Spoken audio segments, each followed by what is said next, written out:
그러면은 수업 시작하겠습니다. 224페이지 아래쪽을 봐주시고요. 우리가 앞 시간에서 과세기간의 과세기간 종료일에는 부가가치세 정리분계가 필요하다 하는 것까지 설명을 드렸고, 또 우리가 그동안 매입매출전표 입력한 거에 대해서 부가가치세 정리분계 수행 2번에 동그라미 1번까지를 우리가 앞 시간에 했었습니다. 자, 그래서 이제 이번 시간에는 동그라미 2번을 해보겠습니다. 자, 9월 30일 날 부가가치세 정리분계 내용은 2기 예정 과세기간인 7월부터 9월의 실적을 가지고 부가세 예수금 차변, 부가세 대급금 대변에, 그리고 그 차액은 미지급 세금으로 우리가 회계 처리를 했습니다. 그러면은 부가세 납부는 언제까지 해야 되느냐? 10월 25일, 즉 과세기간 종료일 다음 달 25일이죠. 그래서 9월 30일이 과세기간 종료일이니까 바로 10월 25일까지 부가가치세를 납부하게 됩니다. 물론 신고도 하죠. 그래서 지금 10월 25일 문제는 뭐냐? 간단한 문제예요. 부가가치세 납부세액을 보통예금 계좌에서 이체하여 납부했다. 이 분계는 어렵지 않은 분계죠.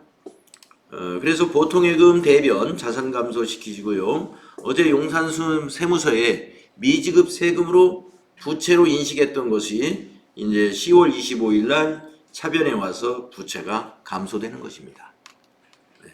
그래서 9월 30일 여러분 일반전표에 있는 이 미지급 세금 553만 5천 원 이것을 납부했다는 얘기예요.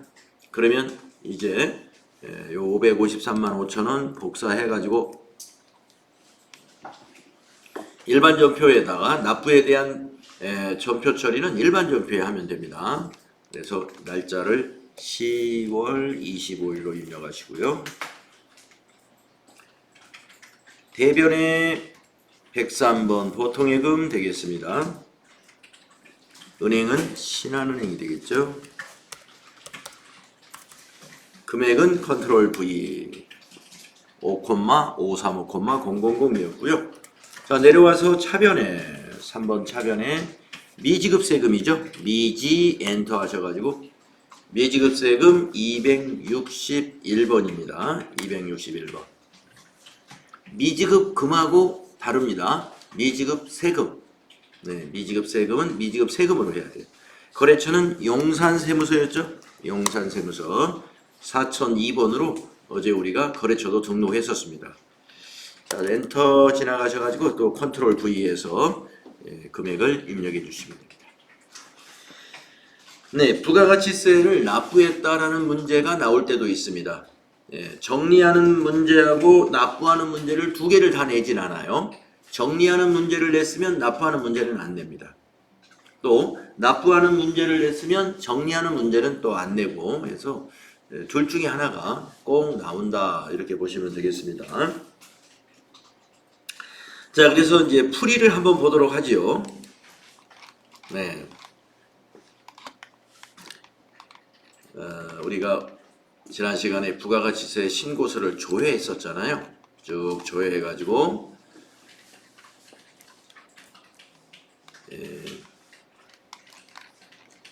이러한 분계를 할 수 있었습니다. 그래서 부가세 수금은 여러분 어느 걸 갖다 했었어요? 네, 밑에서도 보입니다만 이게 더 구분하기가 좋죠. 그 다음에 부가세 대급금은 이거였죠. 부가세 대급금.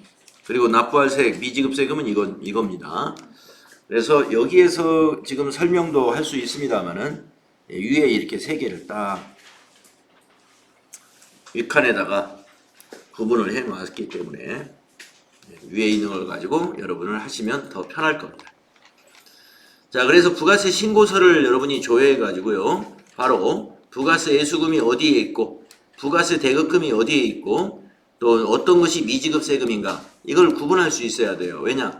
이 부가가치세 신고서에서는 계정 과목으로 표시한 게 아니라 부가세 예수금을 매출세, 그렇죠? 아니면 여기 가번에 9번에 가번에 이렇게 그냥 표시가 되어 있단 말이에요. 그래서 이거 여기가 부가세 예수금이다. 또 여기는 부가세 대급금이다. 그 다음에 여기는 납부할 세액이니까 미지급 세금이다. 이거를 여러분이 알고 계셔야 됩니다.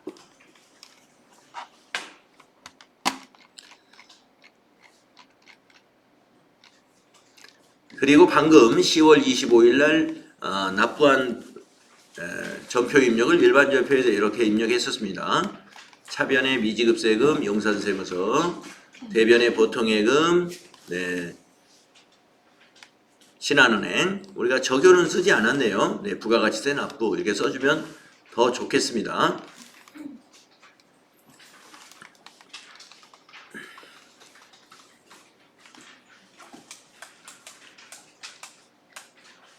자, 수행 팁을 한번 읽어보시죠. FAT 1급에 출제되고 있는 메인 매출전표 입력 유형은 꼭 알아야 한다. 그렇죠.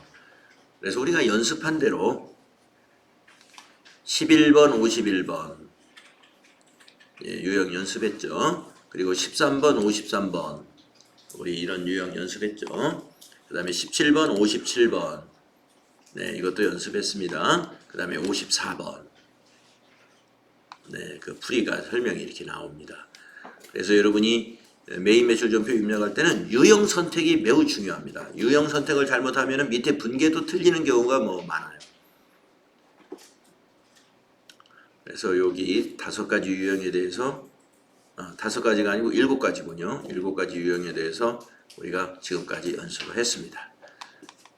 그리고 부가가치세 신고서 볼 줄 알아야 되고요. 세금계산서 합계표, 계산서 합계표 같은 여러가지 부속서류 전부 5가지밖에 없습니다. FAT 1급에서는 부속서류라고 해봐야 여기 지금 출제 범위가 여기 5가지예요. 네. 이거 보실 줄 알면 됩니다.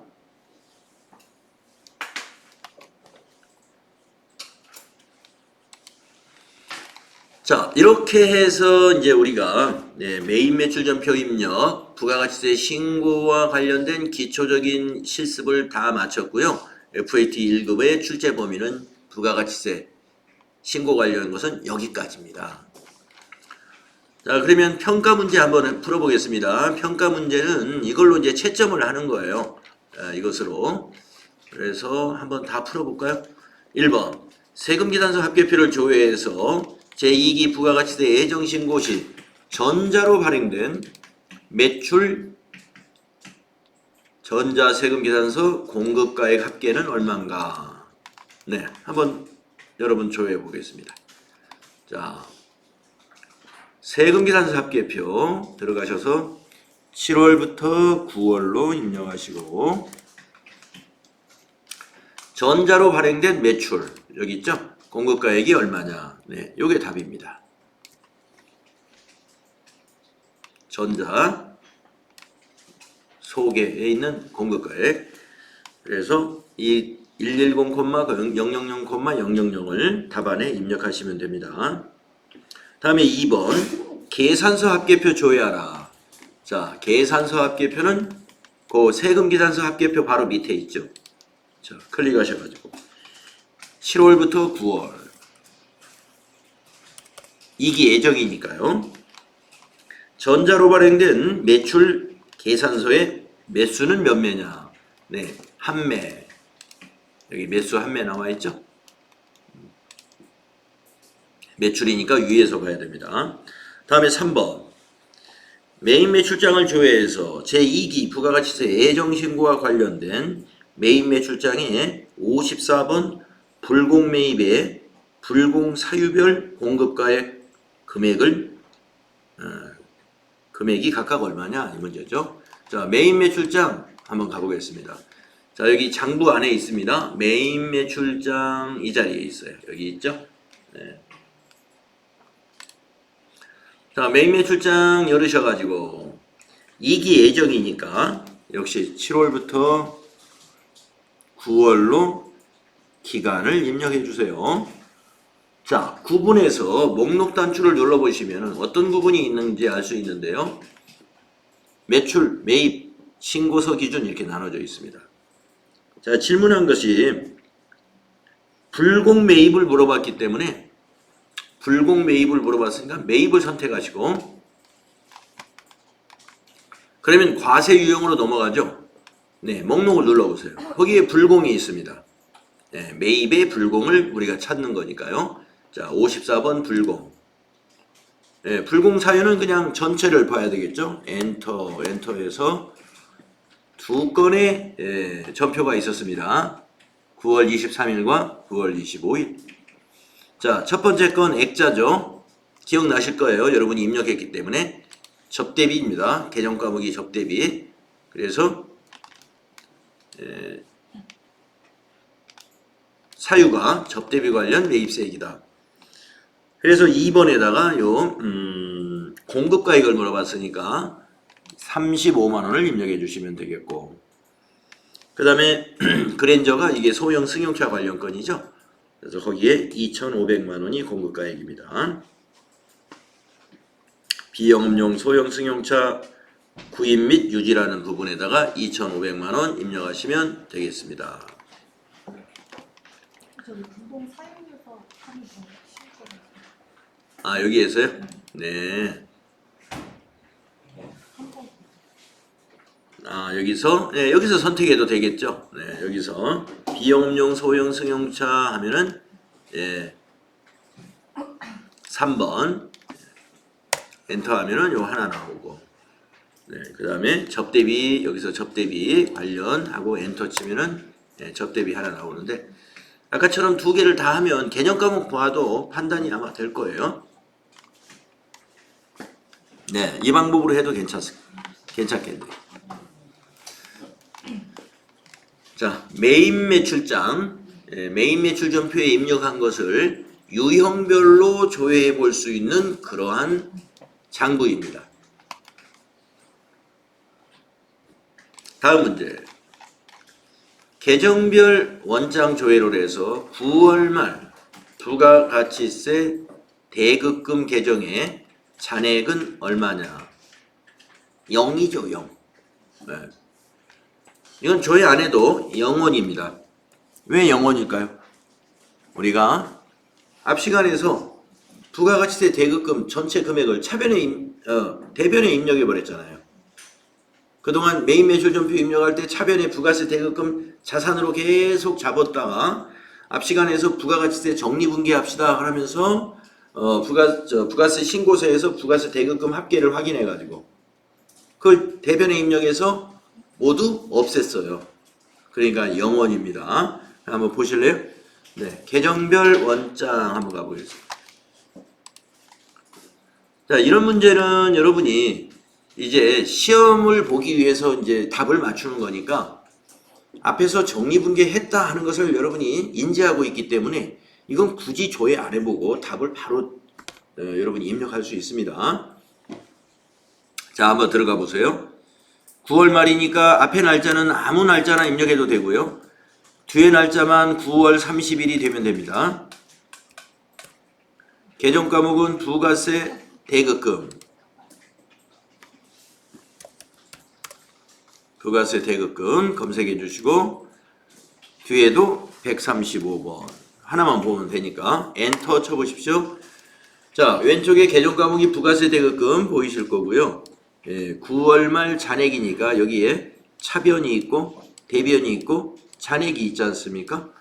자, 9월 말에 548만원 잔액이 있었다가 9월 30일 날 부가세 예수금과 상계하면서 대변에 540만원이 입력이 됐단 말이에요. 그러니까 여기에 잔액은 지금 현재 0이 됩니다. 0. 네, 그래서 잔액은 없다. 네, 그래서 이거는 안 봐도 답을 여러분이 기입할 수가 있겠습니다.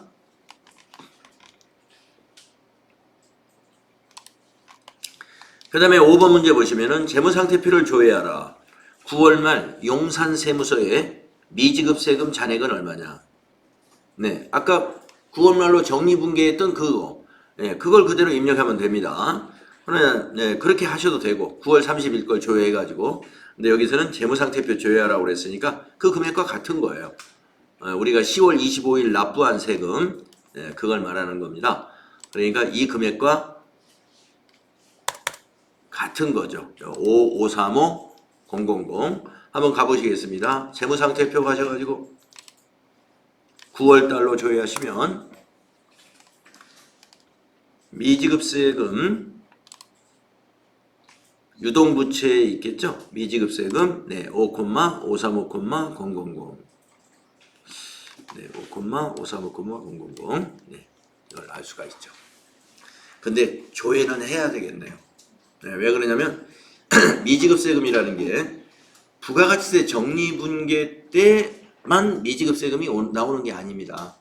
네, 그러니까 이거는 조회를 하는 게 좋아요. 지금은 이제 부가가치세 적립분계 건이 하나밖에 없었으니까 미지급세금 지금 9월 말로 정리했던 그 미지급세금 금액과 딱 일치합니다만은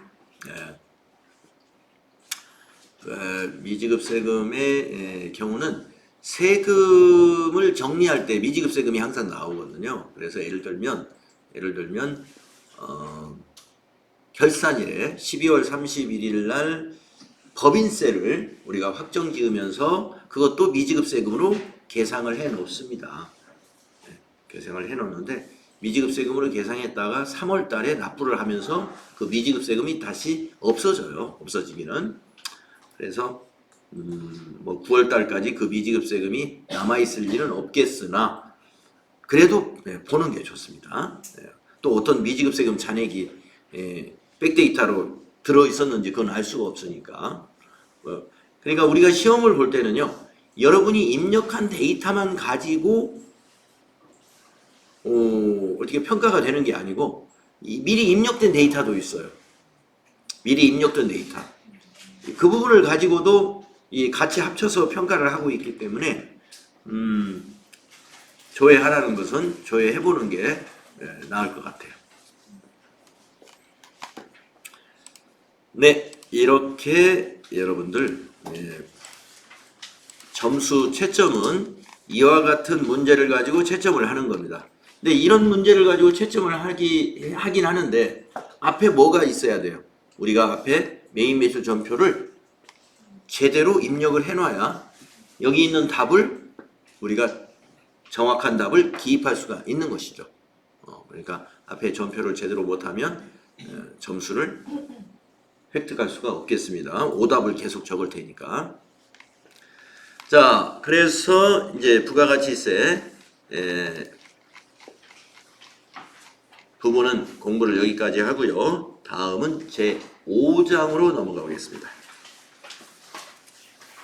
결산 정리, 결산 처리 부분을 해보겠는데요. 우리가 결산 정리에 관련해서 우리가 앞부분에서 자산부채 자본 공부하면서 이미 결산과 관련된 분계를 여러 가지를 해봤었어요. 그래서 그 내용을 포함해서 또 새로 추가되는 것들 연습해 보도록 하겠습니다. 자, 230페이지 잠깐 보시면은요, 우리가 이 결산의 능력이라는 건 어떤 능력을 갖춰야 되느냐? 능력 단위를 한번 볼까요? 결산을 준비할 줄 알아야 된다는 겁니다. 결산을 준비한다는 것은 여기 수행 준거에 나와 있는 이러한 것들을 우리가 처리할 수 있어야 된다. 그래서 회계의 순환 과정에 대해서 잘 이해하고 있어야 되고요. 그리고 시산표를 작성해야 됩니다. 우리가 전산에서는 시산표는 전표 입력하면 그냥 바로바로 만들어지죠. 그래서 시산표 들어가서 혹시 차대변에 차이가 없는지는 확인해야 됩니다. 그리고 재고조사를 해가지고 실제 재고 금액을 우리가 산출을 해야 됩니다. 재고조사를 해야 한다. 그리고 틀린 부분에서는 어떤 조정을 했는지 그러한 조정한 내용을 만든 정산표라는 것도 만들 수 있어야 된다. 결산 준비상. 그 다음에 이제 이 준비가 끝났으면 이제 이걸 회계 처리를 해야 돼요. 그걸 우리가 결산 분계 또는 결산 수정 분계라고 그러죠. 그래서 손익에 관해서는 수익과 비용의 이연과 예상을 해서 당기분의 비용과 수익이 반영되도록 정리분계를 해야 되고요. 자산과 부채에 대해서도 여러 가지 그 외화 자산이나 외화 부채의 경우는 현재 환율을 적용해서 결산일의 환율을 적용해서 현재 가치로 자산과 부채를 평가해 줘야 됩니다. 그리고 외화뿐만이 아니라 유가증권, 즉 단기 매매 증권이라든가 매도가능 증권이라든가 이런 유가증권에 대해서도 현재 결산일의 시장 가치로서 자산을 평가해 줘야 돼요. 그런 것 등을 우리가 회계, 결산 분계에 반영을 해야 되고요.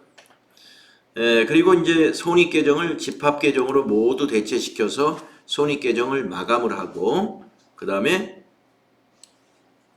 장부를 마감할 때 재무상태표 계정도 마감하죠.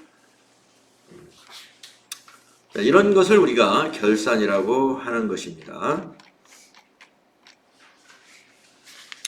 자, 231페이지 가셔가지고 그러면은 우리가 이걸 결산이라고 하는데 이 스마트 A 회계 프로그램에서는 어떻게 결산을 진행하는가 그 흐름을 한번 보도록 하겠습니다. 자, 결산 정리사항을 쭉 체크해야 되겠죠. 네. 그래서 이걸 전표에 반영해야 됩니다. 전표에 반영하는 방법은 첫 번째 수동 결산을 해야 돼요. 일반 전표에다가 입력을 하는 것을 말합니다. 두 번째 자동 결산을 해야 돼요. 결산자료 입력이라는 메뉴에다가 데이터를 입력해 가지고 전표를 자동으로 만들어 주는 것을 우리가 자동 결산이라고 합니다. 그래서 이 수동 결산을 먼저 하시고 그런 다음에 자동 결산을 하게 된다는 거 순서가 이렇게 됩니다. 그러고 나면 이제 모든 전표가 다 입력이 됐기 때문에 손익계산서 작성해 보시고 이익잉여금 처분계산서에 가서 손익계정을 마감을 합니다. 여기 가서 손익계정 마감하는 단추가 전표 추가라는 단추가 있어요. 그렇게 해서 손익계정 마감하고 그 다음에 재무상태표 작성한 다음에 재무상태표 계정을 마감하게 됩니다. 이런 순서대로 할 거고요. 여기서 핵심은 이거예요.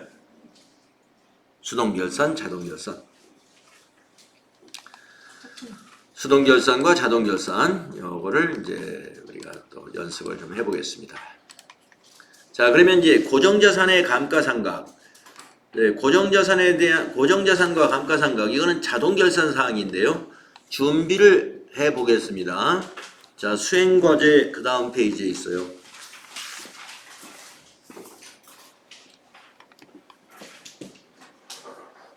자, 이건 자동결산 사항인데 먼저 고정자산의 등록 메뉴에 이게 다 등록이 돼 있어야 되는데요. 요 밑에 주의를 보니까 차량 운반구 2개는 등록을 했다 하는 겁니다. 비품도 등록이 되었다 하는 거네요.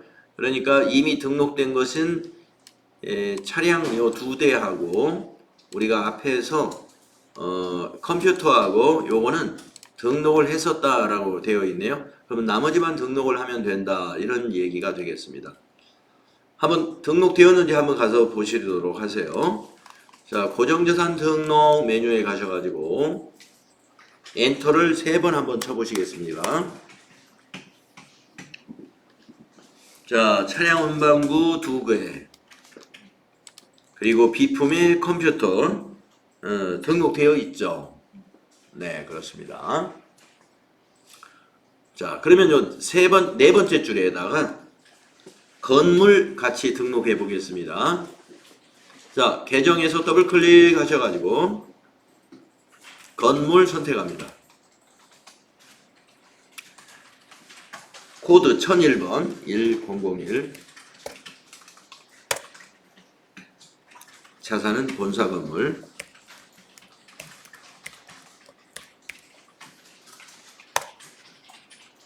취득일은 2022 0701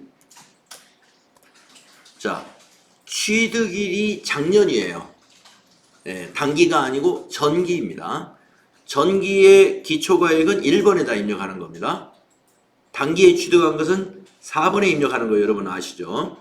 자, 이 건물은 전기에 취득한 것이기 때문에 기초가액에다가 5천만 원이라고 입력하시면 되겠습니다. 50 플러스.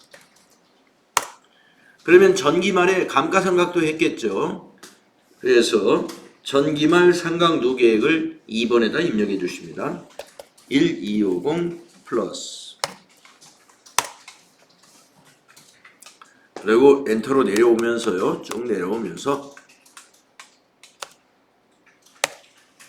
9번에 삼각방법 정액법 맞는지 체크해 보시고 10번으로 내려와서 내용연수 20년을 입력하겠습니다. 20.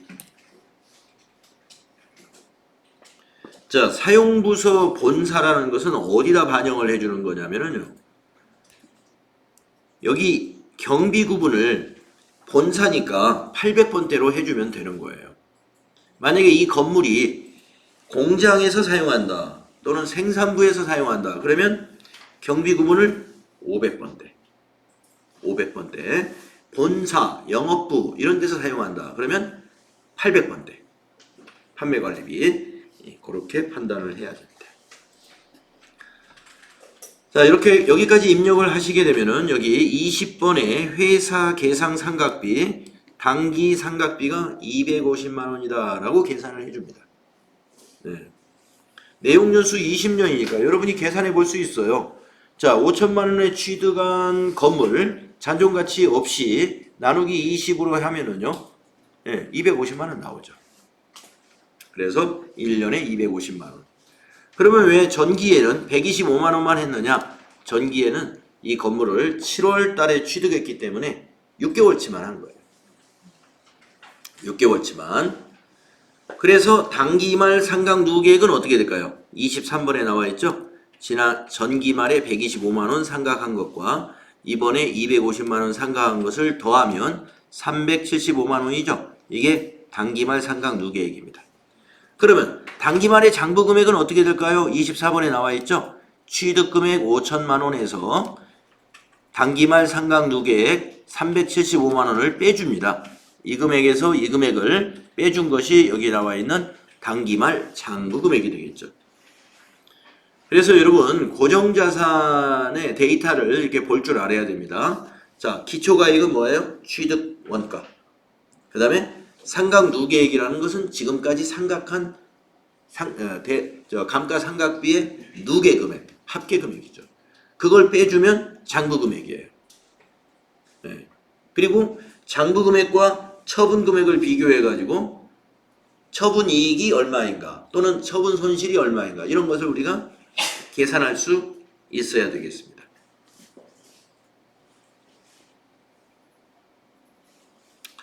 자, 그 아래에다가 또 하나 5번째 줄이죠. 이번에는 에어컨을 등록하겠습니다. 자, 계정 과목에서 더블 클릭해서 에어컨은 비품 212 비품 자산 코드 3001 자산은 에어컨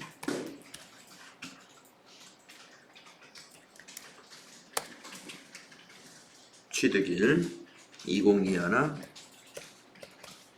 0725 이것도 전전기에 취득했기 때문에 기초가액에다가 2432 플러스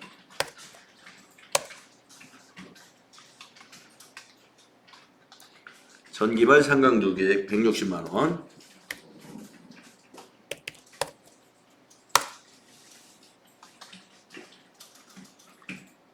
자, 엔터로 쭉 내려와서 상각 방법은 정율법. 네, 0번 확인하시고요. 그 다음에 10번으로 내려와서 내용연수 5년. 내용연수를 입력하면 정률이 계산이 되면서 회사 계상 상각비가 계산이 딱 끝납니다. 0.451. 사용부서 본사이기 때문에 경비 구분을 800번대로 그대로 두시면 됩니다. 예. 그러면 여기 회사 계상 상각비 계산이 되어 있습니다. 자, 우리가 제대로 입력했는지 233페이지에 있는 그 입력 결과하고 숫자를 맞춰 보시면 돼요. 예, 회사 계상 삼각비가 맞았으면 제대로 입력한 거예요.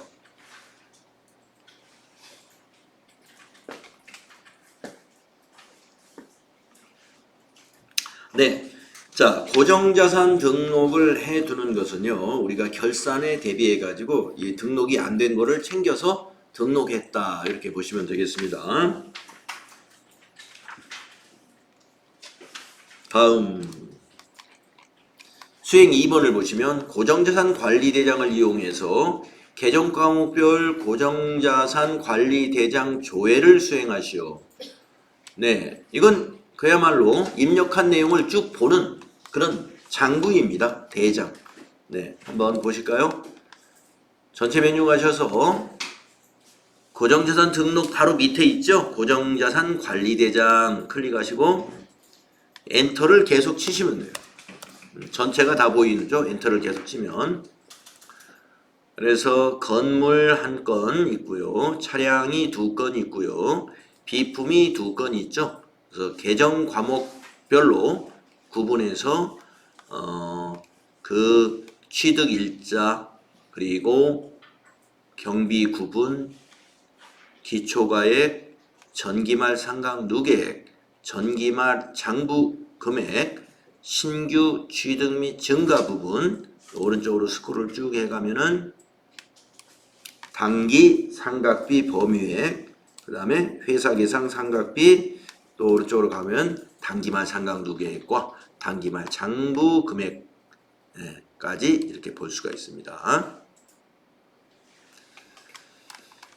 자, 그래서 이 고정자산 관리 대장은 이제 고정자산 등록되어 있는 것을 관리하기 위한 고정자산 등록이 잘 되었는가를 한 화면에서 보거나 또는 출력해가지고 관리하려고 운영하는 장부이다, 이렇게 보시면 되겠습니다. 다음에 수행 3번 월별 감가상각비 계상을 이용하여 결산 기준일 12월 31일 감가상각비 조회를 수행하시오. 네, 요거는 좀 의미가 있는 장부입니다. 그래서 이건 한번 작성을 하고 저장까지 하겠습니다.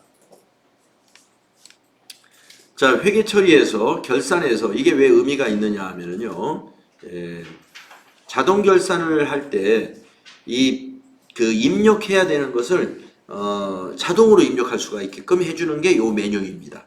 자, 월별 감가상각비 계상 한번 가보시겠습니다.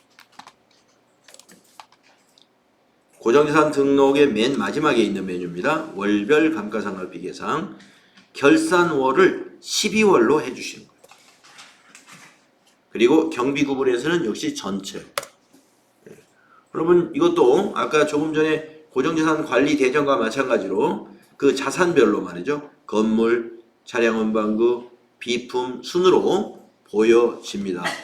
네, 비슷하지만 좀 더 자세하게 보여주는데요. 주로 이제 회계 처리에 꼭 필요한 숫자들만 보여주고 있습니다. 이 지금 12월 누적 감가상각비라는 걸 여기 보시게 되면은요.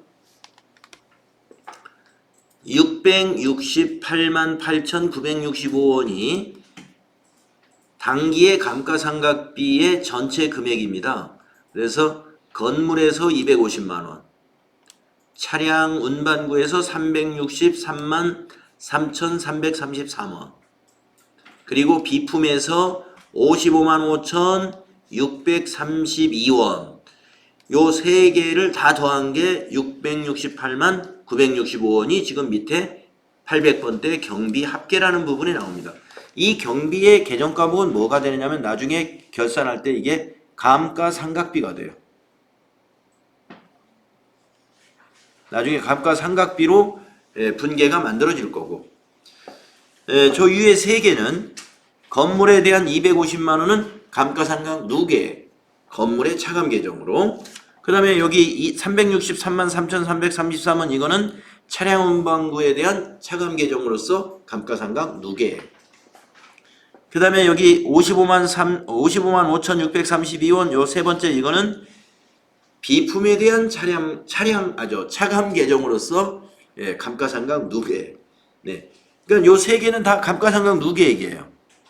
그렇게 분계되는 것을 이제 여러분이 잠시 후에 보시게 될 겁니다. 자, 그래서 이것을 우리가 자동 결산할 때 이 숫자를 이용할 거란 말이에요. 저장을 해보겠습니다. 기능모음에 저장이라는 거 있는지 한번 찾아볼게요. 기능모음 누르셔가지고 여기 저장이 있죠. 예, 저장. 그리고 저장되었습니다. 그러면 확인해 주시면 되고요. 만약에 우리가 기능모음을 눌러서 저장하는 것을 모르고 월별 감가상각비 계상을 이렇게 그냥 닫을 때는요, 저장하겠느냐 이 메뉴에서는 물어봅니다. 네, 우리가 조금 전에 고정자산 관리대장이나 이런 것은 닫을 때 아무것도 안 물어보죠. 그건 저장할 내용이 없기 때문에 물어보지 않는 거예요.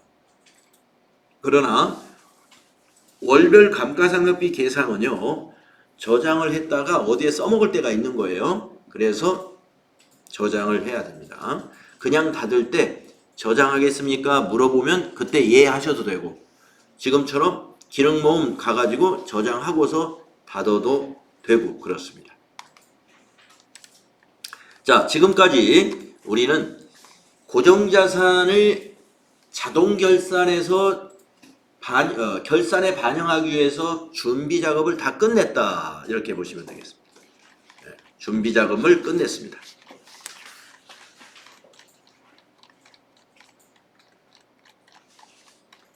자, 그러면 235페이지로 넘어가겠습니다. 자, 결산의 순서가, 분계의 순서가 수동결산이 먼저라고 그랬어요, 아까. 그러면 수동결산해야 되는 결산사항은 뭐냐? 예. 그리고 수동결산이라는 것은 일반 전표에다가 12월 31일자로 입력해 주는 것이 수동결산이다, 이거예요. 예. 그러니까 여러분 시험 문제에서 수동결산을 수행하시오 이랬어요. 수동결산을 어떻게 하는 거지? 일반 전표에다가 12월 31일자로 수정분계를 하라, 이 뜻이에요. 수동결산 하시오 하면은. 그러면 수동결산의 내용이 뭐냐 이거예요. 여기 7가지로 정리를 해놨습니다. 손익의 결산. 네, 손익이라 하는 것은요, 수익과 비용을 가리키는 말이에요. 네, 손익계산서를 연상하시면 되죠. 손익하면은 손익계산서에 담고 있는 내용이 뭐예요? 수익과 비용을 담고 있잖아요. 손익계산서가. 네, 그러니까 손익을 결산 정리한다 하는 말은 뭐냐? 당기의 수익과 당기의 비용을 확정시켜 주는 겁니다. 그러면 지금까지 분계 다 한 것이 확정된 거 아니냐? 아니에요.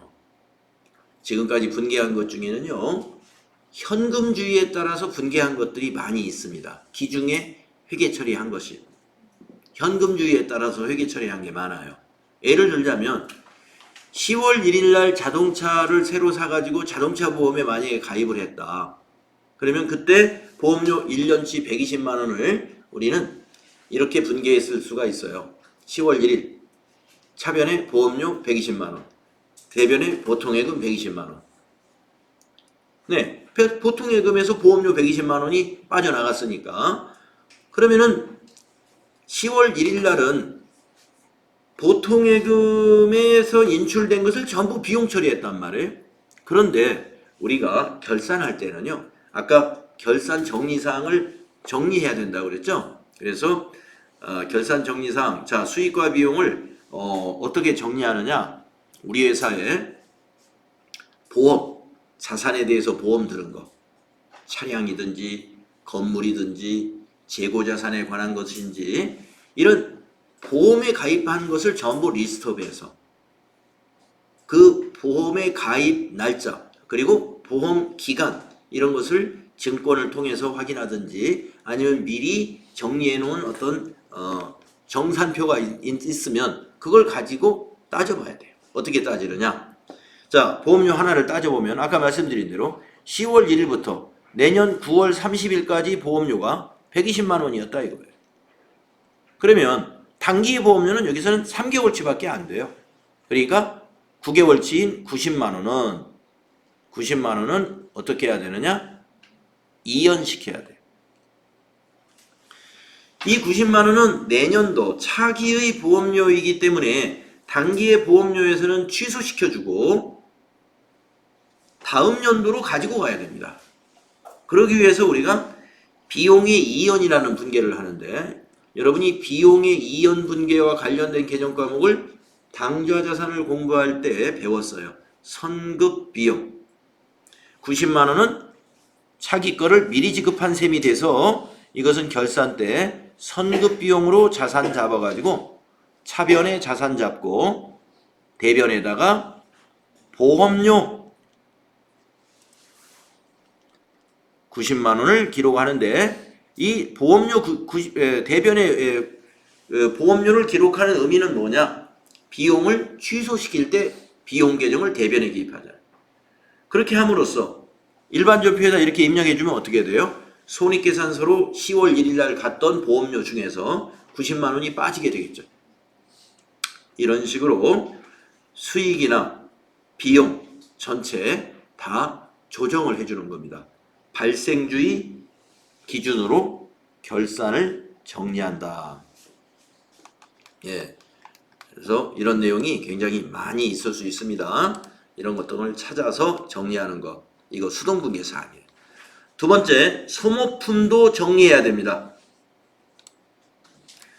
소모품 창고에 가가지고 미사용된 것을 재고조사해야 된다고 그랬죠? 예. 그러면 우리 회사가 소모품을 취득하는 시점에서 자산으로 그동안 잡았는지, 비용으로 잡았는지, 이걸 먼저 알아야 되겠죠. 자, 우리 회사는 소모품을 취득하는 시점에서 다 비용으로 처리했다. 그러면 소모품 B로 처리한 거란 말이에요. 소모품 B로. 그러면 어떻게 해야 되겠어요? 창고에 남아있는 부분은 자산으로 잡아야 되겠죠. 그래서 재고조사해가지고 만약에 30만 원어치가 남아있다. 그러면 차변에 소모품 30만 원 자산으로 증가시켜주고, 대변에 비용을 또 이것도 취소시켜야죠. 대변에 소모품이 30만 원, 그걸 말씀드리는 겁니다. 그 다음에 주식, 채권, 결산일에 공정가치로 평가해줘야 돼요. 결산 수정분계 사항이죠. 또 현금 과부족이 잔액이 있으면 그걸 잡이익이나 잡손실로 정리해줘야 됩니다. 또 선납세금, 법인에 선납세금이 있었으면요, 이걸 법인세 비용으로 대체시켜줘야 돼요. 그리고 비유동 부채, 즉 장기차입금 중에서 만기가 내년으로 도래한 것은 유동성 대체분계를 해서 유동성 장기부채라는 개정 과목으로 이것도 전환시켜주는 분계를 해줘야 됩니다. 그 다음에 대손 충당금을 확인해 보니까 우리가 이미 설정되어 있는 게 더 많아요. 대손 예상액보다. 이것은 환입을 시켜야 되는데, 이 환입하는 분계도 일반 전표에서 수동분계 사항입니다. 예. 자, 여기서 뭐 하나는 빠졌습니다만은, 아까 우리가 부가가치세를 마무리할 때 말입니다. 부가가치세 정리분계도 언제 하는 거예요? 과세기간 종료일에 하는 거죠. 그러면 12월 31일은 부가가치세의 어떤 정리분계가 필요하냐면 2기 확정 과세기간 종료일입니다. 그러니까 그것도 수동분계 사항이에요. 그러니까 사실은 이건 부가가치세 정리분계라서 여기서 넣진 않았지만, 여기다가 이것도 있는 셈이에요. 부가가치세 정리분계도 필요한 거다.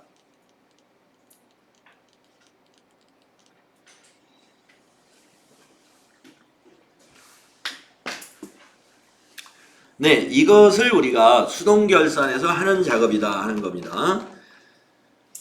자, 그래서 다음 시간에 이제 우리가 앞에서 자산부채 하면서 해본 것도 많이 있습니다만, 여기 책에 보면은 사례라고 해서 좀 나와 있어요. 그래서 그걸 다시 한번 상기시키는 의미에서 여기 수동분계 사례를 한번 쭉 살펴보도록 하겠습니다. 쉬었다가 다음 시간에 이어서 할게요.